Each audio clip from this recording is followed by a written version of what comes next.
It's very good to be with you. Um, this is a big day for all of us. It's a big day today. It's a big day tomorrow. Today, we're observing Tzom Gedalia, the fast of Gedalia, coming right after Rosh Hashanah. It's a day that marks sort of like the very beginning of what will ultimately lead to the destruction of the temple in Jewish history, which of course we don't really commemorate until much later in the year cycle in Tisha B'Av, but it's the first of the four fasts that leads to the destruction of the Bayit of the temple. And that destruction of the Bayit of Beit HaMikdash will be relevant to our learning today. So it's actually significant that we happen to be learning on Tzom Gedalia. And of course, it's October 6th. And all of us are holding in our hearts October 7th as a day that we've been dreading for a long time, a day that has taken on totally different significance, and a day that we knew was coming, and here we are arriving at it. And we're going to spend this time together learning two midrashim that deal with the destruction of the temple, that deal with the destruction of the Bait, as in house, as in Beit HaMikdash, and sort of read the destruction of the Bait, the destruction of the Beit HaMikdash, the great temple, as kind of parallel to the destruction of the Bait, the destruction of the house, the many houses that were destroyed, the many families that were destroyed on October 7th. So we're thinking about the ways in which some of the classical texts around this destruction of the Bait, the Bait, the ultimate house, the ways in which we are still leaning and living into that metaphor today, seeing the destruction of so many houses and families on October 7th. Just to say a word, I want to do a few words of introduction before we get into the Midrash. The midrashim that we're going to be looking at they are not yet published. They will be published in the third volume of Dear Shuni. Dear Shuni is a collection of modern Israeli feminist midrashim, co-edited by Tamar Biala, who's the originator of the project and also a writer of many of the midrashim. I know that CSP has had a chance to learn with Tamar Biala in the past. Tamar is a close friend and a colleague and a teacher of mine. And I came to these midrashim that I'm going to share with you today directly through Tamar, that after October 7th, women both started turning to Tamar with these midrashim that they were writing post October 7th as a way of processing and responding to what was happening. And also when Tamar realized that was happening, she started seeking them out and asking people. And of course, what happened is she received an outpouring of these new writings post October 7th. And we are going to look at two in specific that come from a woman, Dr. Nurit Hirschfeld-Skupinsky. Dr. Hirschfeld-Skupinsky, she's Israeli, and she is a professor of Talmud and Midrash in Israel. And she's someone that she's really like made her career. The text that she has been teaching for many, many years, way before October 7th, she was teaching Midrashay Chorban, Midrashim of destruction. She was really focused on the literature around the destruction of the temple, destruction of the Beit HaMikdash. And she said that sort of both on October 7th itself and immediately following it, these midrashim that were sort of so close and dear to her that she had been teaching to her students for so many years, she felt as if she was reliving them. These stories that were once about this like detached destruction of the temple, and sort of the violence and the deep sadness, and the tearing apart of the fabric of society that these midrashim about the temple, these classic rabbinic midrashim of the temple we're talking about, when she was experiencing October 7th, it was like she felt as if those midrashim were coming to life. And she said that these midrashim, she wrote a set of 3 midrashim. We have all 3 on the source sheet, but we're only going to have time to see 2 inside. She said it's like these midrashim that she wrote just came pouring out of her. They just sort of like wrote themselves. And I think you'll see a bit of that. I think you'll feel that sense of her, the ways in which you're really hearing her direct voice. Dr. Hirschfeld-Skupinsky is from Nachal Oz. Nachal Oz is one of the areas close to Gaza that was attacked by the terrorists. On October 7th, she spent the entire day with her family, her husband, and her children, just all day in their mamad, in their safe room. She said at various points she heard terrorists in their house. Afterwards, her family all miraculously emerged and were okay. She said that anything that wasn't stolen in her house was damaged. The house, they were, thank God, safe, and the house, was totally kind of destroyed. And then she said afterwards, when their family was evacuated, the Israeli army used their house as an army base, because that's sort of how close it was and what proximity it was to Gaza, that their house became an army base. When I spoke to her probably a couple of months ago in preparation to teach these midrashim, I saw that she was in a room that had a white wall and a wooden table and a single placemat and some pictures on the wall. It's very kind of a tranquil and serene setting that she was in. And it was only midway through the Zoom conversation did she reveal that it was a Zoom backdrop. I thought she was in her house. It was a Zoom backdrop of her house that she had up, of her house that had been destroyed. And she said, the house is still standing, but she said that picture doesn't exist anymore. The table doesn't exist anymore. The placemat doesn't exist anymore. And she said that there's an irony that and she was one of the people, Nachal Oz was evacuated. She said there was an irony that the only way that she could be in her home, that she could return to her home, is through Zoom, that Zoom was a space in which she was able to be back in her home, and that when she could see her own image on Zoom and see her home reflected back there. Just to say another word about Nachal Oz. In Nachal Oz, there were 15 people on October 7th that were murdered. There were 7 people that were taken hostage, and of them, 5 of them were returned. And there are 2 men that are still in captivity, that are still being held. As far as we know, they're still alive. One of them is Tzachi Idan. Tzachi is 51. Tzachi has 3 kids, and his eldest daughter, Ma'ayan, who I believe was 18, was murdered on October 7th. And Omri Miran is the other captive from Nachal Oz that's still being held. Omri is 46. He has a wife and 2 very small kids. And Omri is also still being held captive. So I would say that when we are reading these midrashim, I think Dr. Hirschfeld-Skupinsky is talking about people and families all over Israel. And I'm sure she's also very closely thinking about the people that were directly affected in Nachal Oz, and she's holding those people in our hearts. And so, of course, we'll be holding those people in our hearts as well. Just want to say a couple more words of intro. It's not often, I teach a lot of midrashim from Dir Shuni. Oftentimes I teach Tamar Biala's midrashim, and I do know Tamar pretty well. But when I'm teaching other people's midrashim from Dir Shuni, I don't actually really know the women that are writing them. It's not often that I have the chance to get to know them. And I felt with these midrashim, Tamar really encouraged me to reach out to Nurit directly to hear her story. And it feels especially important with these midrashim, as you'll see, because I would say that it feels like there's no separation between the person who's writing them and between the midrashim themselves. That they're just sharing their story directly through the form of midrash. Midrash is the form it's taking, and so it felt particularly important to speak with her directly and to hear, what was her experience, what was the experience of her community, what was she thinking about, and how was she understanding, and why was she processing the events in these ways. And when I then followed up and emailed her and said, I'm going to teach these texts in these contexts, I just want to make sure you feel okay about that. She shared this to me in an email. So I want to read you the last couple of sentences that she wrote to me in an email. It's going to be in Hebrew, so I'll read them in Hebrew, and then I'll translate them for you. She wrote, כמי שהסתתרה עם כל בני המשפחה שעות ארוכות מאוד במעמד באותה שבת. She said, as someone who was hidden with all of my family many long hours in the mamad, in the safe room on that same Shabbat. בדממה, בחוסר אונים ובפחד מוות, in silence, in helplessness, in fear of death.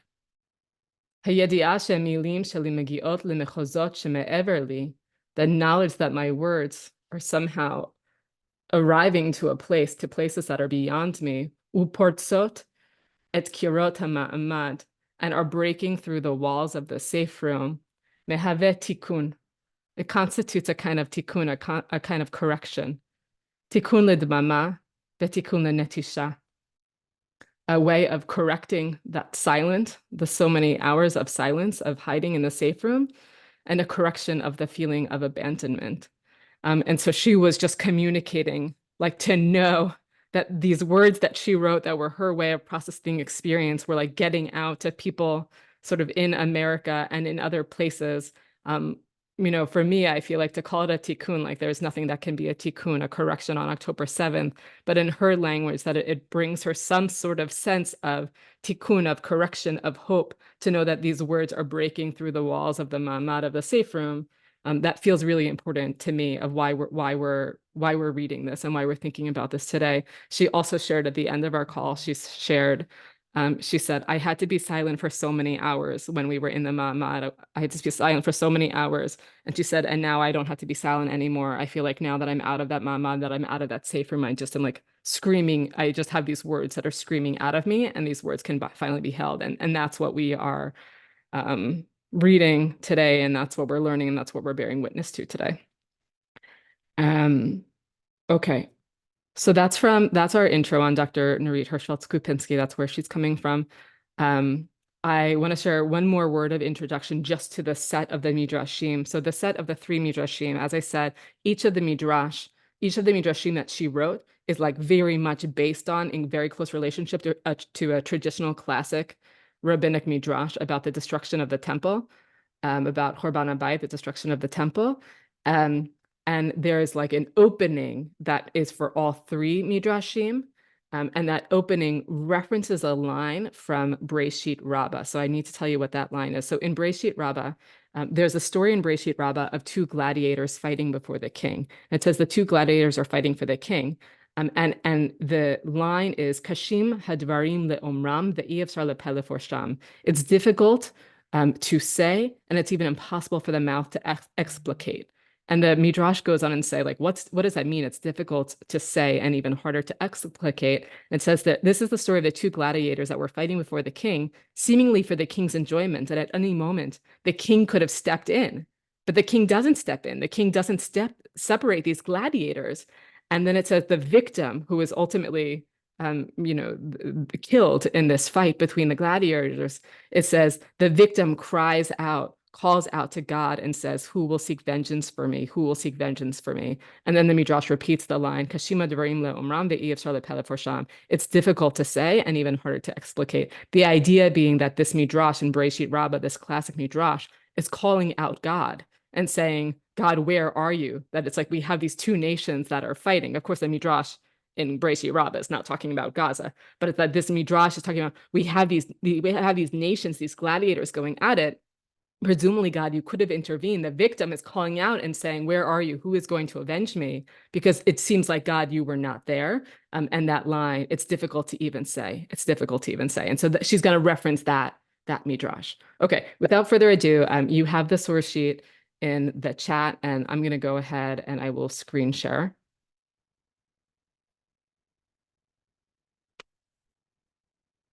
And we'll do this first midrash inside, and then I'll pause and we'll have some time to talk about it together.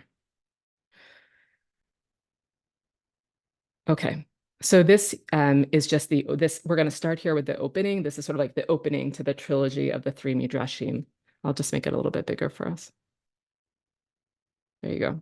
V'kshecharav habayit, when the house, when the temple was destroyed.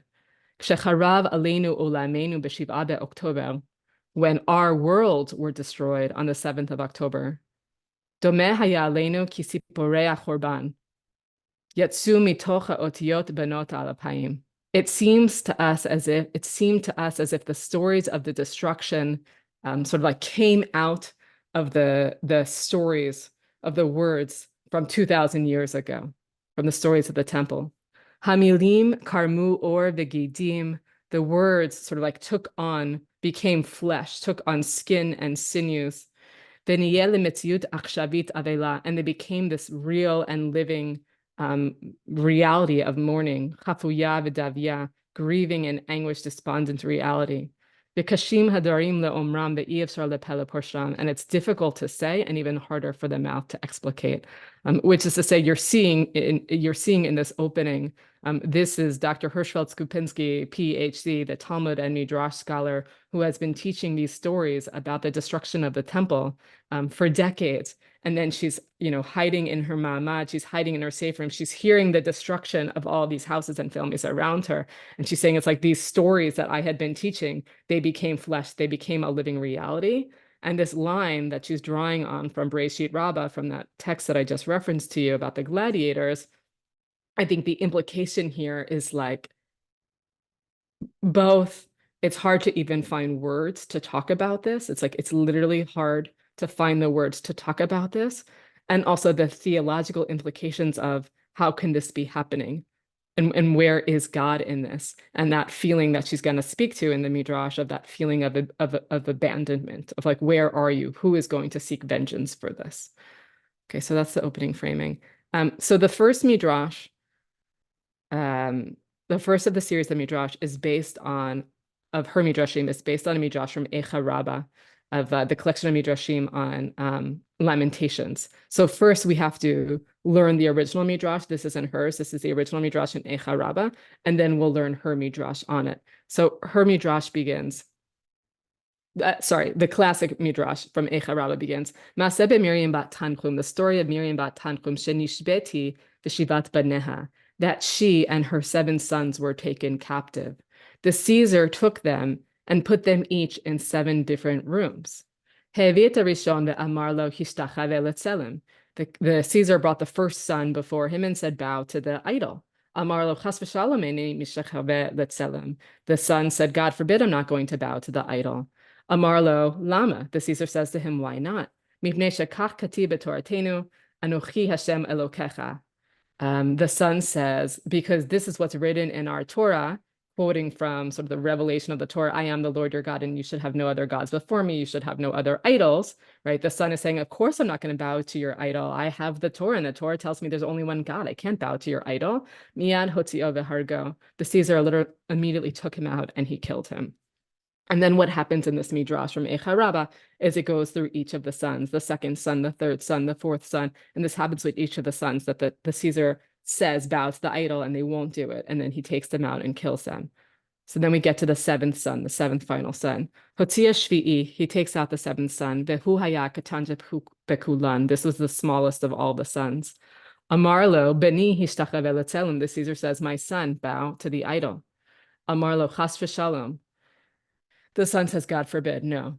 Miyad tziva alav v'hargo, the Caesar immediately gives the order to kill him. Nafla imo alav, his mother, suddenly we hear about the mother who was also taken captive, Miriam bat Tanchum. His mother falls upon the 7th and youngest son. She was hugging and kissing him. The amralo, and she said to him, Beni, lech etzel Abraham avichem. Go to Abraham, meaning like Abraham and Isaac and Jacob. Go to Abraham, your father, meaning when you die. The emorlo, and say to him, Kach amra imi. This is what my mother said to me. Al tazuch da'atcha alecha v'tomar baniti mizbeach v'he'eleti et Yitzchak bani. The mother, Miriam bat Tanchum, says to the 7th son, after you are killed now, when you are killed, say to Abraham, say to Abraham, the ancestors, say, don't be so full of yourself. Don't be so full of yourself to say that I built an altar and I brought up my son Isaac on the altar. Hare imenu ban tashiva mizbachot v'hel tashiva banim beyom echad, because my mother built 7 altars and sacrificed 7 children on the same day.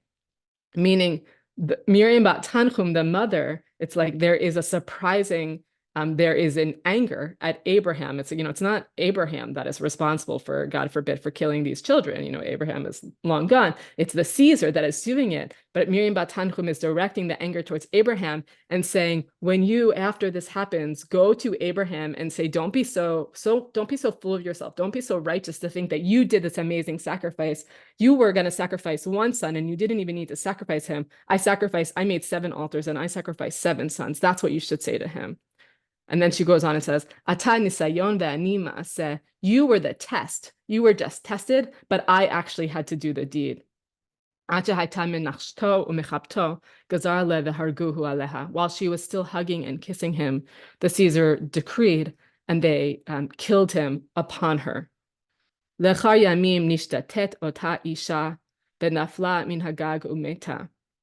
After many days, after some number of days, the woman, this Miriam bat Tanchum, this woman went crazy, and she fell from the roof and she died. To fulfill that which was written in the verse from Jeremiah, miserable or wretched is the one that gives birth to 7. Ubat kol yotzet ve'omeret, and a divine voice went out and said, Em habanim smecha, happy is the mother of children.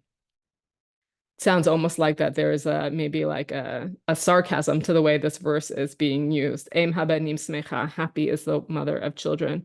The Ruach HaKodesh tovachat ve'omeret al ele ani bochia, and the Holy Spirit cries out and says about this incident, about these sons that have been killed, on behalf of these I cry. So this is not her midrash. This is just a classical midrash from Eicha Rabbah around, the ideas that this is happening during the time of the temple, of the Caesar, capturing this family of the mother and the 7 children, killing each and every one of the 7 children, and the mother at the end of it sort of having this anger, this indignation towards Abraham, not even towards the Caesar, and saying, you were the test. You just had to stand the test, but I had to actually do the thing. And at the end, she dies. And we have these 3 different verses that are brought in the classic midrash of like, wretched is the mother of 7, the divine voice calling out and saying, happy is the mother of children. And you also have the God's voice, the Ruach HaKodesh, the Holy Spirit, crying out about these children and saying, on these children, on these I cry. Okay, so that's the classic midrash. Let's see what she does with it. Shecharav habayit, nirtzechu shivat baneh shel Miriam bat Tanchum lenega eineha. When the house was destroyed, meaning the temple, the 7 children, the 7 sons of Miriam bat Tanchum, were murdered before her eyes. Shesarvu lehishtakavot letzelim, because they refused to bow to the idol. At the moment when the Caesar came to slaughter the last son, Miriam bat Tanchum asked of her youngest son, Beni lech etzel Abraham avichem, go to Abraham your father. Emor lo kach amra imi, say to him, this is what my mother said. Al tazuch da'atcha alecha, v'tomar baniti mizbech ve'eleti et Yitzchak b'nei. This is just a repeating of the midrash. She's just bringing it word for word. Say to him, don't be so full of yourself to say that I built an altar, that I was willing to sacrifice. I raised up my son Yitzchak upon it. Our mother built 7 altars, and sacrifice were put up on those altars, 7 children in one day. You were the test, but I was the actual deed. It's just quoting the midrash. And when our world was destroyed upon us on the 7th of October, Amdu sabtot, sabim, dodot v'dodim, mul batim, srufim, v'charivim, so mishpachot shlemot shahiyu ve'enan od.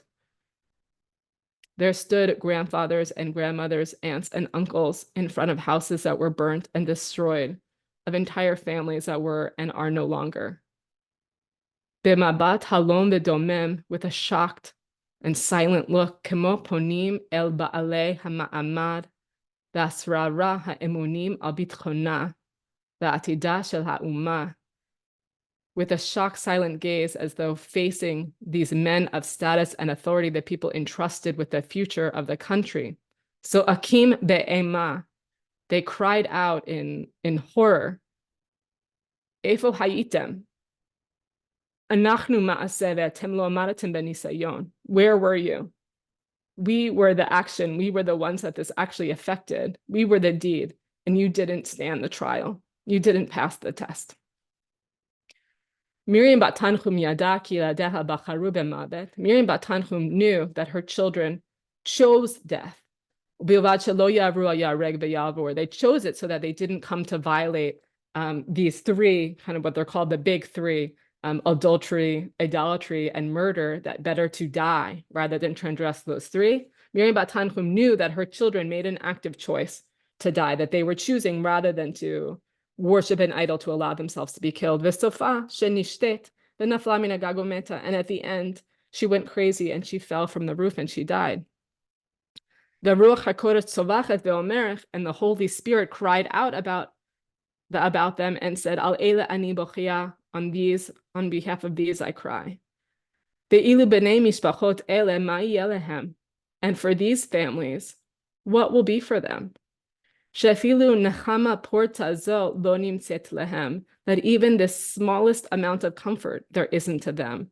I think she's trying to say that at least in the original story, which is a horrible, horrible story, at least maybe Miriam Bat Tanchum can have some comfort, some small comfort in knowing that her children made a choice, that they made a choice like to hold on to some sort of moral integrity and to allow themselves to be killed rather than to transgress, rather than to worship an idol. And at least at the end of the story, she doesn't have to be there for it anymore. And at least at the end of the story, God is crying out, God is with her crying out, Al eile ani bochia, I'm crying out upon these.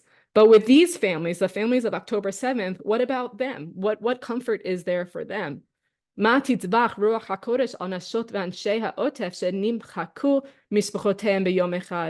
will the Holy One cry out about these women, these men of the Gaza envelope, this area surrounding Gaza, that were wiped out, that were destroyed, entire families in one day?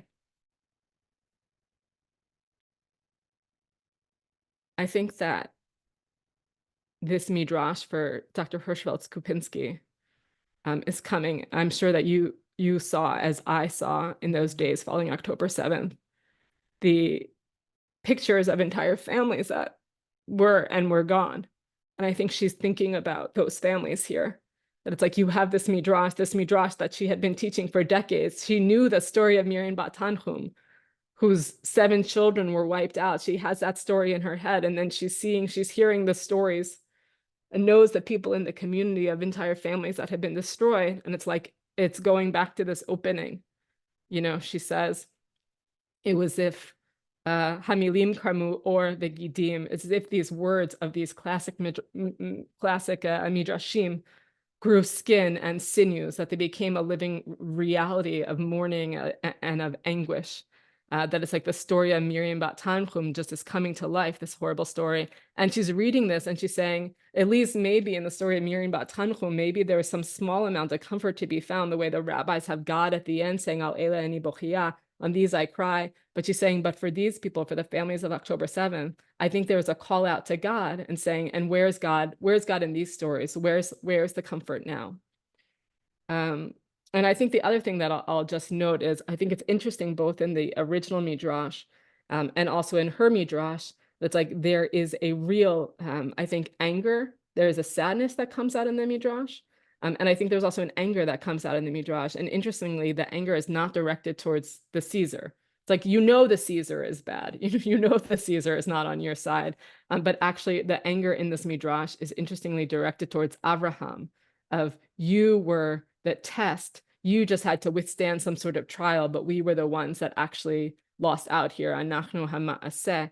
And so that kind of, as she says here in her midrash, she says, facing with that shocked and silent gaze, turning to the men of status and authority, entrusted with the security and future of the nation. I think that you hear in that, when she wrote it to me in that email, that having us read her words constitutes a kind of tikkun, a correction on that feeling of netisha, of abandonment. I think that's also part of what we're seeing, that this is a midrash that's also speaking to that feeling of abandonment, of that there is an accusation here of where were you? Okay, I'm going to stop screen sharing for now. And let's open the chat. And I'd appreciate to hear, what's standing out from you about the midrash. What is this bringing up for you? What are you seeing in this midrash?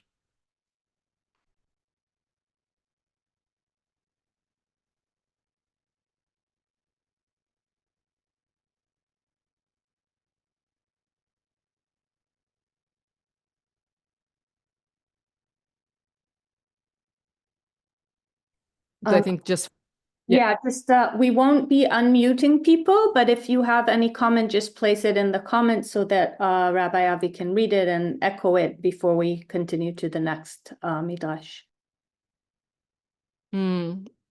So Julie is saying, I'm wondering why she lists relatives other than parents. That's a really great question, Julie. Right, that she says the sabas and safto, the grandmothers and grandfathers and the aunts and uncles. I think where that's coming from, of course, there were many different situations and different ways in which family units were destroyed on October 7th. Julie, I think she's imagining like that there was an entire nuclear family. There were entire nuclear families that were wiped out. And so she's imagining those grandparents, like that both the parents and the kids are not here. So there's no parents to be witnessing the kids here in what she's imagining. And it's actually it's the extended family of the entire nuclear family that has been wiped out. Those are the ones that are standing there, having lost these entire units of family. That's a really good question to ask.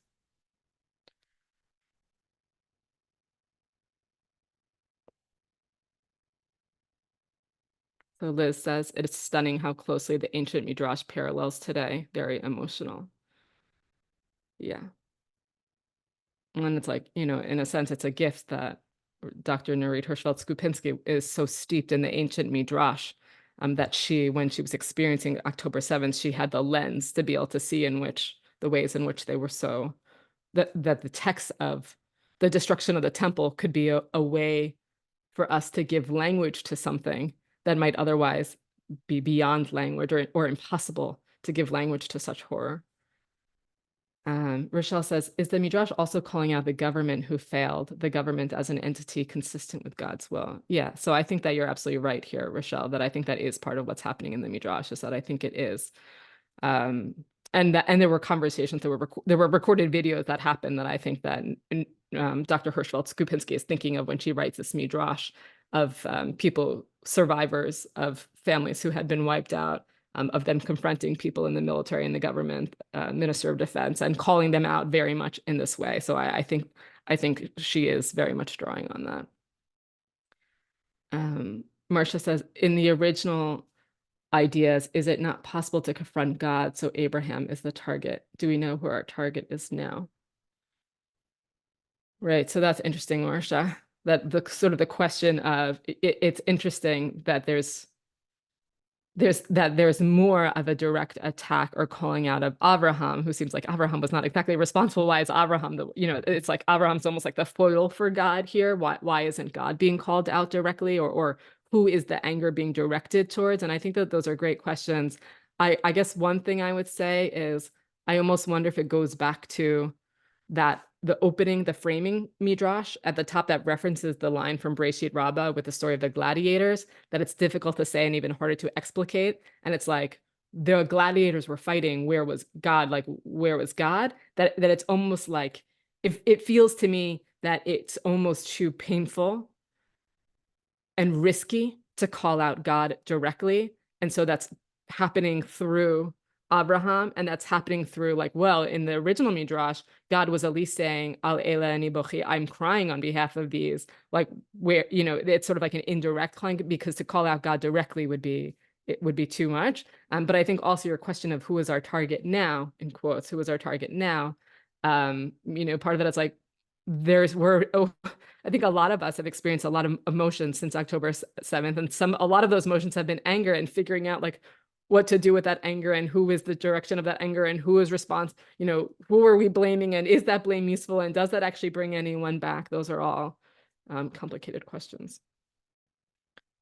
Right, so Ayala says, do you think Miriam addressed her anger towards Abraham because to direct it towards God would be too painful and too scary? Yeah, so I think that that's exactly right.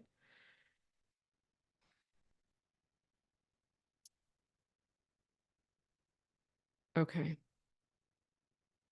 And Cheryl shares, that Ellen shared, parallel with number 7 sons on October 7th. Also to share that the words of prayers and Tehillim have been jumping off the page for me. It's not some ancient thing. Yeah, I think that that's very powerful, that on the one hand, I have in many moments found myself, I think that language that she uses in the Midrash of stunned and silent, or shocked and silent, that it's like there's sort of like no words for the grief. And on the other, that we have these midrashim and we have psalms, we have tehillim that could maybe, when we're not able to find the words or articulate, there can be some other frame of like this deep sense of mourning and ripping apart, and world shattering, that we can find the frame and language for that in other places, even if we don't have it. And Mimi writes, grandparents feel the loss of grandchildren so deeply, as well as the pain of their children losing their own children, a double pain for the grandparents. Okay. I'll just read Norman's comment and then feel free to keep commenting, but we're going to go back into the second midrash, heart-rending midrash. I'm troubled by the similarity between the mother lashing out at Abraham with the survivor lashing out at her leaders. There's a call to responsibility. There's also blaming ourselves. That it's maybe lashing out at Abraham maybe feels more like it's blaming ourselves. Maybe there could be a distinction between blaming the leaders and having the anger at leaders versus blaming ourselves. I mean, I also feel like we heard that with, the ways the captives, the recent captives that were killed, of that language of like, I'm sorry, of sort of us and people in Israel, the refrain of I'm sorry, as though like the people who were trying to bring home these captives didn't do everything that they possibly could, but there's still a sense of taking responsibility of somehow having not done enough or having failed them in some way. And I think that that's something that I struggle with. That's difficult for me because I feel like these families of the captives and the friends that have did everything they possibly could for the last year, and still they are the ones that are taking responsibility, is very difficult. Okay, so we're gonna go back into screen sharing to look at the second midrash, which really we're gonna look at the third midrash. We'll skip the second midrash for now. So the third midrash is based on a story from the Talmud. There's a story in the Talmud, the story of Broria, who was the wife of Rabbi Meir. Broria, the famous female Talmud scholar. Her sister, it says in the Talmud, her sister was taken captive and held in a brothel. And so the Talmud tells us that Broria was very upset about this, knowing that her sister was taken captive and her sister was held in a brothel. The original story in the Talmud from Masechet Avodah Zarah is in Aramaic. I have it here translated for you in Hebrew, and I'm just going to read it in English. Again, this isn't Nurit's Midrash. This is the original sort of story that her Midrash is going to be based on. So Broria, the wife of Rabbi Meir, the daughter of Rabbi Chanina ben Tardion, she said to him, "It disgraces me that my sister is sitting in a brothel." He took a basket of dinars of this amount of money and he went. I'm going to read this part in Hebrew. Amar, im lo na'asa ba'isor ya'aseh nes. Im asta isor lo ya'aseh lanes. He says, he takes some money to go to the brothel, presumably to try to get her back in some way. He says, if there hasn't been some sort of a forbidden act done to her, then a miracle will be performed for her. But if a forbidden act has been done to her, then a miracle will not be done to her. Meaning, it seems like the way we're supposed to understand this pretty troubling story in the Talmud is, if she hasn't been violated, if she hasn't been raped in some way, then a miracle will be done to her and we'll be able to redeem her. But if she has been violated against her will, then a miracle will not happen for her. That in itself is a pretty problematic text. So he goes to her and he disguises himself as one of the cavalry men. And he says to her, this is her brother-in-law, but she doesn't recognize him. He says to her, obey me. And she says, meaning sleep with me. And she says to me, I'm menstruating. She gives some kind of excuse why she can't. He said to her, either he says it's in Aramaic, so there are multiple meanings, but either he says something like, I'm burning up, meaning like he's insistent about it, or he says, okay, I'll wait until you're done menstruating. And she says to him, I'm bleeding heavily. Or it could also be translated as, there are lots of other women here, right? But again, he tries to have sex with her. She puts him off. He's insistent in some way, and she puts him off again. He learned from this that she hadn't sinned. Lamad mikancha lo asta isur. He learned that a forbidden thing hadn't been done to her, meaning that she hadn't been violated. Kol sheba amra lo kach, because presumably that anyone who came to her to try to have sex with her, she would have rejected them in the same way. So the fact that when he came to her disguised, she put him off he's like, oh, she must have, even though she's been held hostage in this brothel, it must be that she hasn't had sex with anyone. And so therefore, yeah, a miracle will be done for her. And presumably the end of the story is that he's somehow able to redeem her. Just on the face of it, I think a troubling story that I know that Dr. Nurit Hirschfeld-Skupinsky was very troubled by. Again, this is like a story that she had been teaching, and she was troubled by this story. So this is her midrash on it. She says, "V'kshecharav habayit," all of them, remember, all the midrashim begins with the same language of kshecharav habayit, when the temple was destroyed, when the house was destroyed, when the temple was destroyed, v'chocham shel habir yanim gavar, and when the temple was destroyed and sort of it gave way to this chaos in society, that the strength of the thugs was overpowering. Nichtafa achota shel Boria v'husma bekuba shel zonot. Boria's sister was kidnapped and was put in a brothel.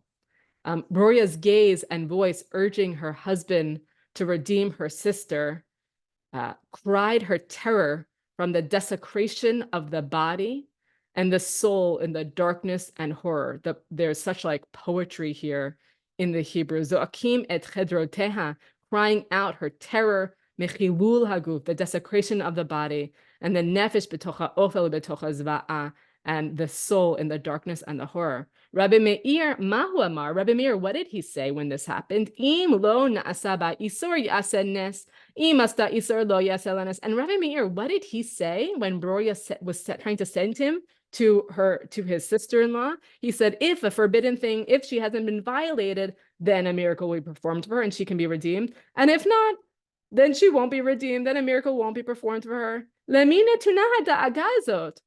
For whom is the concern? Who is he worrying about here? He's not worried about this poor woman, the soul of this poor wretched woman who's being held captive. Rather, he seems worried about the Talmud there, seems worried about sort of the precise followings of halakha of Jewish law, that she can't be violated while she's in captivity. That she'll be freed by means of a miracle only if she's found pure, only if she hasn't been violated. And in a place in which there is no freedom, the Talmud, or he seems to be demanding from her that she act as if she's a free person. She doesn't have the authority or autonomy over her body in this situation, and yet it seems like her ability to be redeemed hinges upon whether or not she's been violated. And then he goes and he finds her pure, and so he is able to merit her or grant her this redemption. She says, "Etmaha, this is wondrous, this is shocking, this is strange. Had she been, God forbid, raped in captivity, then a miracle wouldn't have been performed for her." You hear in here the author, the writer, is sort of outraged at this Talmudic text of how can it be we're talking about women in captivity, and what we care about is like whether or not the halakha, whether or not they've been violated such that they are pure, such that they can be redeemed, and not like the situation of the person. But for us, when our world was destroyed upon us on the 7th of October, the ra'inu nashim ve'almot nichtafot v'shamu oznenu sipore zva'ot ve'inus, when we saw sort of women and young girls kidnapped, and we heard with our ears the stories of horror and of rape. From that moment, our heart hasn't ceased to writhe and to bleed. And our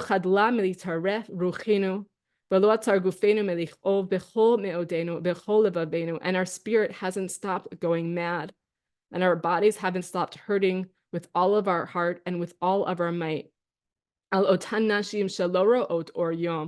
For these same women that don't see the light of day, and who haven't seen the light of humanity. Darkness controls them. Their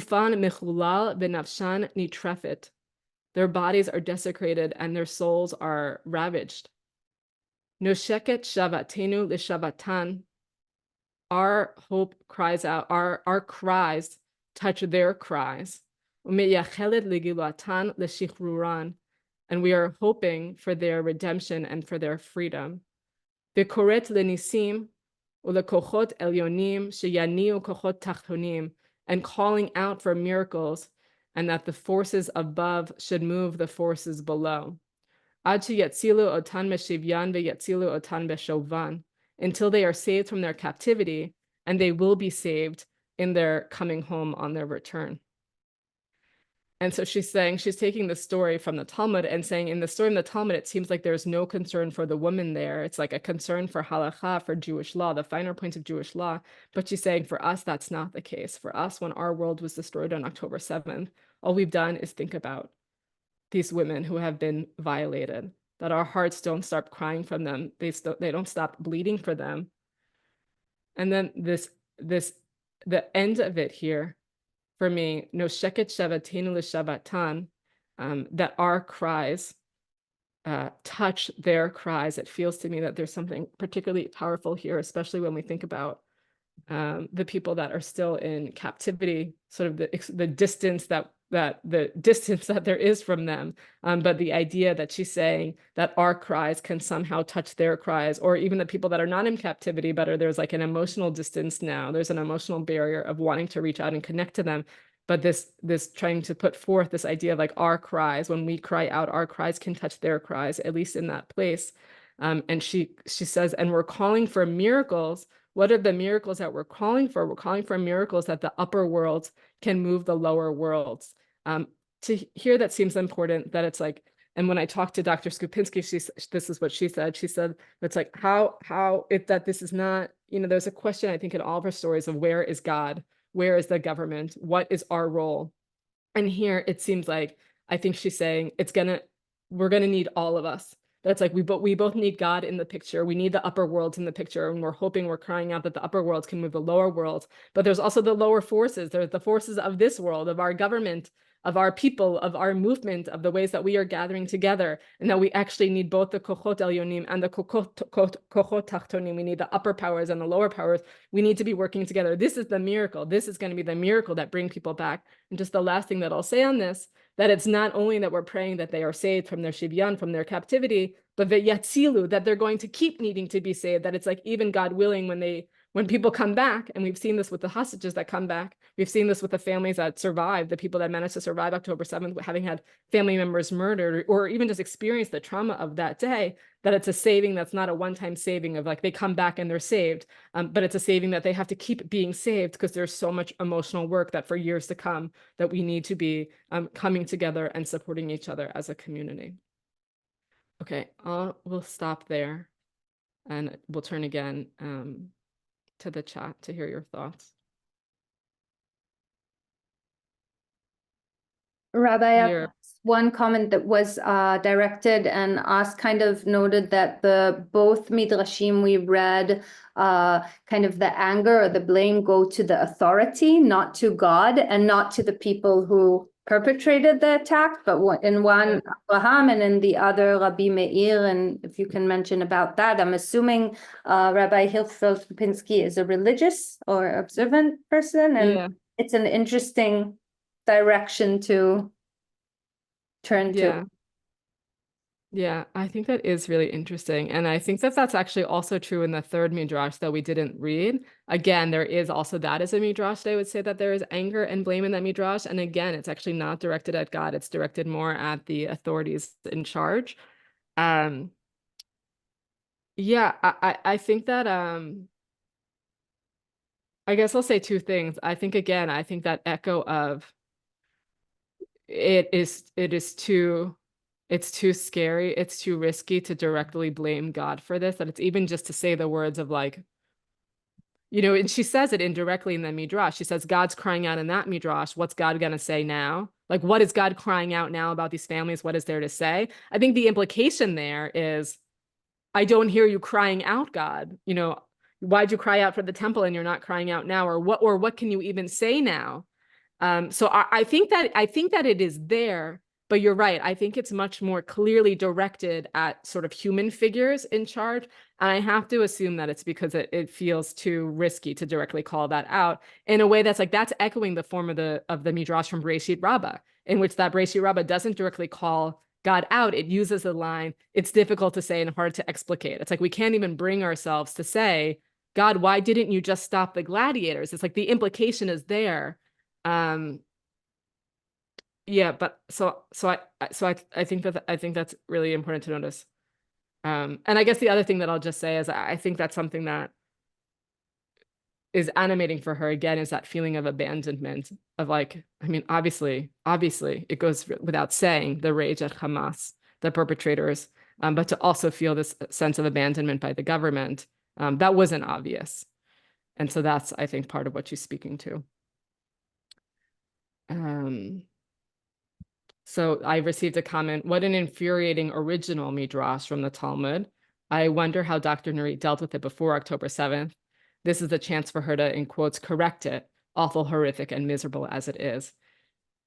Yeah, so that's a very powerful comment. And I think that just to take a meta step back away from like what is Midrash in general, I do think, in Dear Shuni, for this feminist Israeli Midrash, I do think part of it is a way of offering a tikkun, a corrective, not a way of redeeming texts that are problematic, but by bringing their voices, their modern voices, to texts that are problematic. It is sort of, in quotes, a way to correct it, sort of by speaking directly to it and sort of calling out the text. What's kind of interesting about that, which I can't say I totally understand, is I asked her, I said, I asked her about, her anger at Rabbi Meir.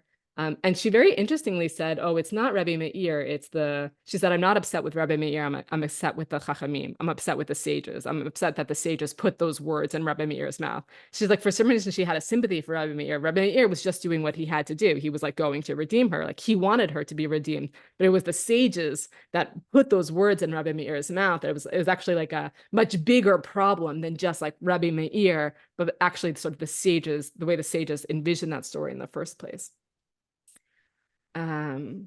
Okay. Ayala says, maybe that is exactly what is needed now, to call out to God and direct our anger toward God, like those in Auschwitz who put God on trial and then prayed mincha. Yeah, Ayala, that's beautiful. And I think that, and that's, I've done a lot of teaching from Rabbi Colonimus Kalman Shapira, who wrote from the Warsaw Ghetto during the Holocaust from 1939 to 1942. And he does manage to do that. I would say, generally speaking, I learned Rabbi Shapiro as a testament for what it means to have faith, sort of in the times of the most abject horror. And he does also manage to call out to God and to cry out to God, where are you? Where is the help? Where is the salvation? While also maintaining this deep relationship of faith, as you said, and then prayed mincha. And that I do think that's the challenge of like, are we able to express our anger? I'm not saying that, I'm saying for myself, to the extent that you're feeling this way, are we able to, in our relationships with God, to express that anger or frustration or confusion and also still stay in relationship at the same time? That's hard and it's really risky. And I'm thinking about that right now in Rosh Hashanah and Yom Kippur, as what we're doing is standing and praying for hours and hours on end. Okay, I see there's a couple more comments in the chat and I appreciate them. I want to just end with two more thoughts, which is to say, one, as I said in the beginning, I think that in terms of like what it means to me today and tomorrow to be thinking about this midrashim, these are really particularly special midrashim, these midrashim and all the midrashim that were written by these women after October 7th, because as I said, there's really no separation between the author and the midrashim, that it's like, this is just another way of witnessing and experiencing people's stories directly. And I feel like for me, or for us, for those of us that are not in Israel right now, there are those of you that are in Israel, but for those of us that are not in Israel right now, there's different ways of trying to bear witness and trying to be close. And these midrashim offer one way of doing that, of trying to sit with and hold the pain and the suffering. And the other thing that I just want to say is oftentimes when I teach texts, I teach texts that then at the end of it, there's like some kind of takeaway. There's like hopefully something that makes you feel a little bit good, of like, here's the Torah, here's the moral voice, here's the thing you want to take away. And I don't have that when I'm reading these texts. These texts are just really hard and painful. And I think that that's reflective of the reality of the stories, what has happened in Israel is just devastating and horrible and painful, and there's no way to put kind of a neat bow on it.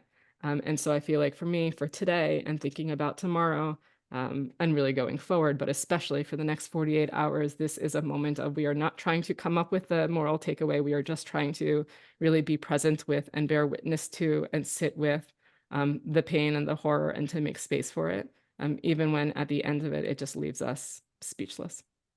So I'm grateful to all of you for making space today for this. And I know that we will all be, I hope that as we're going through the next 48 hours together and also continuing to the holidays and continuing to Simchat Torah, that this can be a way of, that our cries can touch their cries and our cries can touch each other's cries. Rabbi Avi, thank you very, very much. I think for me also it's very powerful, this what you mentioned of not putting a neat bow in it. There's not a moral feel-good takeaway, but it is, as you mentioned, bearing witness. And I think often there's this question, which is true also for those of us in Israel of, am I doing enough? What can I do? I think we share that question. Sometimes even though we're further apart, and this ability to give voice to people that want their voice to be heard and bear witness is extremely powerful. So thank you for that. Thank you everyone for joining. We'll be sending the follow-up email and you're welcome to join us in the upcoming events tomorrow and on Tuesday and on Thursday, and you can check all of them on our website in the events page. Toda rabah. Thank you.